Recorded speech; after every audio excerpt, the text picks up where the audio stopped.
On the right is my 1952 REO M-35. On the left is my 1952 GMC M-211. They are hooked together by two grade 70 3/8" binder chains. Each chain has a working load limit of 6,600 pounds, and of course there are two tires, one on each truck, to keep the two trucks from smashing together. The truck, the GMC, is 1.5 feet deep in mud. It's been sitting there for about 10 years, and I'm going to attempt to pull it out.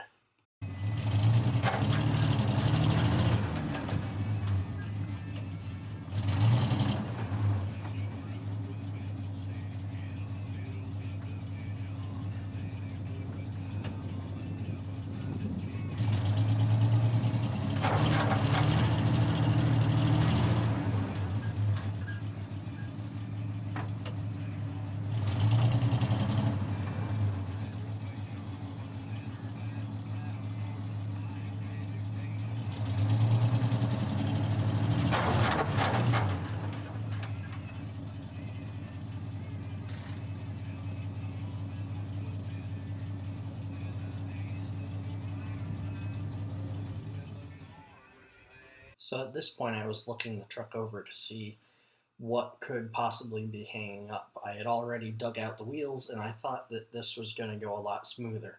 I was worried that perhaps the brakes were seized or something. I reviewed the footage, and when I saw that it did move a little bit, it just didn't get out of the hole. I knew I needed to jack the truck up and dig underneath the front differential, which had actually started to sink into the ground as well. The differential, control arms, things like that.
All right.